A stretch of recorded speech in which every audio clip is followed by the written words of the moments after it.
I don't want to set the world on fire.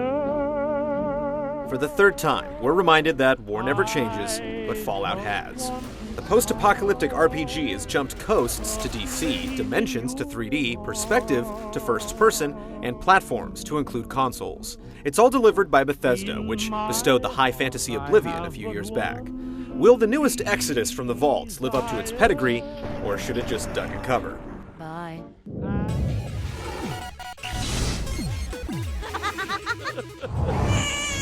Be prepared to take on the wasteland from cradle to grave. Actually, even earlier, with the game starting at your very own birth. From there, you experience a truncated adolescence living in Vault 101, a huge underground fallout shelter where generations have lived and died, shielded from the radiation and desperation of the outside's after the bomb challenges. It does a good job of masking character creation, shoehorning you in some tutorials, and setting the scene of Vault life. When you turn 19, you wake up to discover your father missing and his friend murdered by the tyrannical overseer of the Vault. It makes perfect sense to hightail it out of there and go questing for dear old dad in the morbid, violent world beyond the blast doors. It's a simple premise that quickly becomes complicated with tons of questions and objectives. Even the side quests are beefy, like little novellas that spiral out into full works of their own. Oh my. Aren't you a stud? There's some occasional iffy writing, but for the most part, it's a quality tale of a boy and his dog and some super mutants.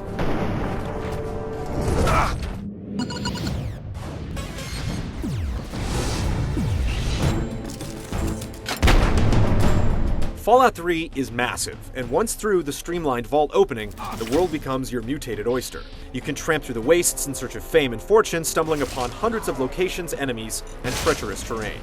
Exploration can be overwhelming with so much to scavenge, kill, and loot. The pockets of civilization are also there to bequeath quests, offer a cot to rest your head, or provide shops and doctors who offer services and enticing narcotics.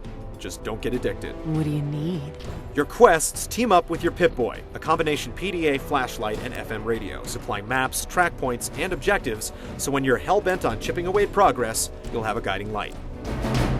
Quests are multifaceted, large, and span across several locations. Along the way, you'll have to deal with plenty of enemies, locked doors, and computer terminals. This is where skills come in, and leveling, which allows you to do things like gaining an attribute point or getting special dialogue options with the opposite sex. That's disgusting.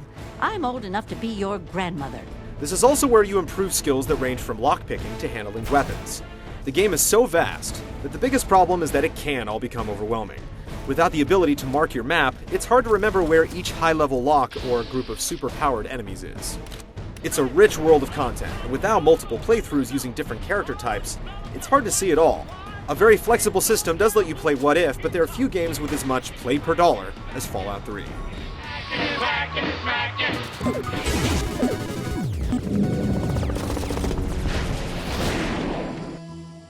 While the majestic dread of the Badlands and its topography of secrets is simultaneously charming and intimidating, it's how you operate that cinches the deal. For the most part, your stats, observations, and resolve will steer the course of events through handy, context-sensitive button presses. Dodging into the shadows turns the talk option into pickpocket, while mini-games present the challenge of a locked tumbler or secure terminal. Combat is handled through either real-time altercations or with VATS, which allows strategic targeting and is as simple as choosing a target and a body part. It's straightforward and it works, while rewarding you with some sweet third-person murder cam shots. These mini-vignettes are occasionally garbled if you're too close, and can't be skipped, which can be annoying when you just want to finish the fight. Beware, you can only target the head so many times though, since it's all governed by action points. The other side of VATS is that while it slows down time, enemies can still be mauling or shooting you, albeit in slow-mo. So shoot from the hip, or rely on VATS, either way is balanced, and you'll be switching between the two to keep things from getting stale. Just get one thing straight, though all the footage released up to launch looked otherwise, this isn't a first-person shooter. You won't be circle strafing. It's more like a gentleman's duel. A bloody gentleman's duel. There's some manual cover-taking and strategic reloading, but Fallout 3 doesn't have the celerity for twitchy action. That's not to say that true aim with a sniper rifle won't make VATS eat its shorts. There's nourishment and health everywhere, though it's equally balanced with the rate you become radiated. Third-person view is here to see how you've customized your character, but it's not a valid way to play the game, whether you're in combat or traipsing through a radiated Chevy Chase, Maryland. The level up perks ensure character growth beyond doling out skill points, and the dark, tongue-in-cheek humor provides a reprieve from brutal wasteland justice. Give me the naughty nightwear. And while the non sequiturs are welcomed, when something else breaks the reality, it shows the chinks in the power armor.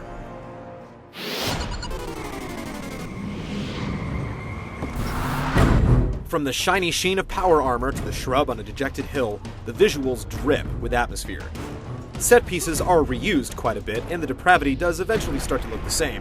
But still, there are tons of unique areas, and the people that populate them usually have something to say, or at least a pocket to pick.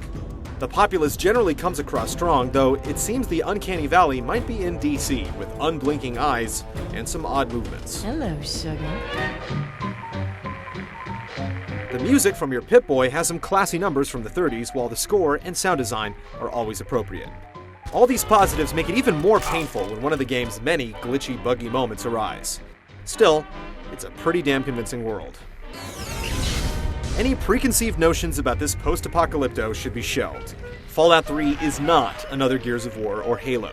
Overcome and embrace, for there's a constant flow of surprises and excellence packed into this RPG. Everything is set at such a high caliber that the negligible flaws and inconsistencies come across as much larger blemishes than in most games. But they can't tarnish the overall experience. Don't wait for the wasteland. Just hit the road.